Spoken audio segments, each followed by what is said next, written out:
দোস্ত তার মাকে একটু জানাই দিই চলে আসলাম।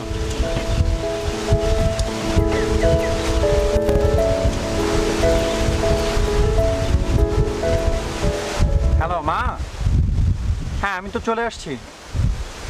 হ্যাঁ বাস থেকে নামছি, আসতে 1 ঘন্টা লাগবে না। আমি তো রোজা মা, ইফতার বানাইছো? ও আচ্ছা ঠিক আছে, একসাথে ইফতার করব। আচ্ছা মা রাখি। আচ্ছা আমার কথা বলি না, আর দোস্ত সারপ্রাইজ দেবো। আচ্ছা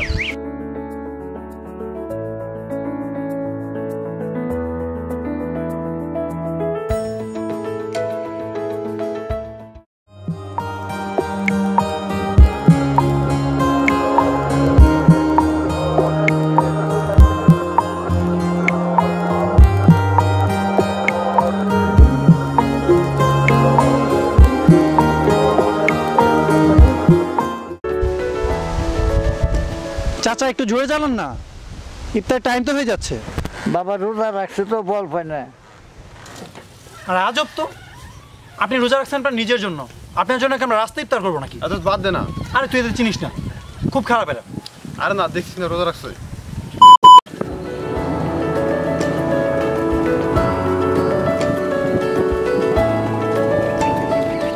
আমার কি হলো? বাবা চেনটা ছিঁড়ে গেছে। আসলে তোমাদের মতো ছোট লোকদের রিক্সায় ওঠা উচিত না। এখন আমরা বাসায় যাবো কিভাবে? দোস্ত হেঁটে যাওয়া যাবে না? আরে না, পাগল নাকি? বাসা তো অনেক দূর, আর তার মধ্যে আমি রোজা। তাহলে চল দেখি অন্য কোনো রিক্সা পাই কিনা। আরে ধর, পাগল নাকি? মাঝ রাস্তায় রিক্সা ওই কোথা থেকে? আর তার মধ্যে এইদিকে রিক্সা পাওয়া যায় না।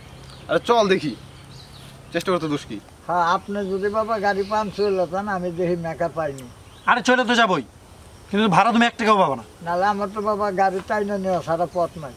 আচ্ছা যাও যাও যাও, তুমি এখানে এসো, যাও আমার দেখি গাড়ি পাই কিনা। দোস্ত চল চল।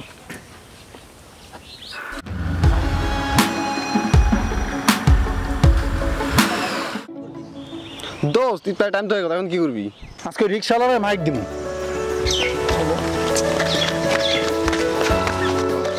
বাবা গাড়ি পান নাই? না গাড়ি পাই নাই। খুশি তুমি? বন্ধ কি হয়েছে?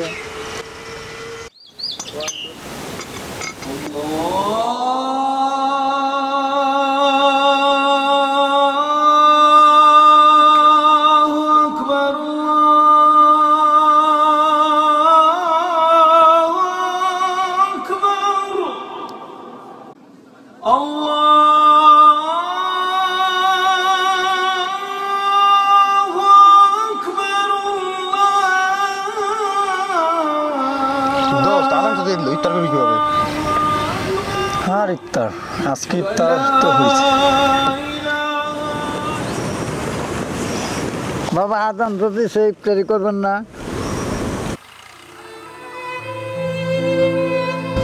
চাচা চাচা আমার ভুল হয়ে গেছে, চাচা চাচা আমার মাফ করে দিন, চাচা আমার ক্ষমা করে দিন, চাচা আমার ভুল হয়ে গেছে, চাচা আমার ভুল হয়ে গেছে। দোস্ত দেখছিস চাচা কত ভালো, তোর ইফতার করাইলো, আর তুই শুধু শুধু চাচার সাথে খারাপ ব্যবহার করলি। আরে দোস্ত, ভুল তো মানুষেরই হয়। আমরা সবাই গরিবের উপর অনেক অত্যাচার করে থাকি, কিন্তু গরিবেরা কখনো হিংসে করে না। আমরা তাদেরকে কঠোর অত্যাচার করলেও তারা কোনো প্রতিবাদ জানায় না। আসুন আমরা সবাই তাদের সম্মান করতে শিখি, তাদের ভালোবাসতে শিখি।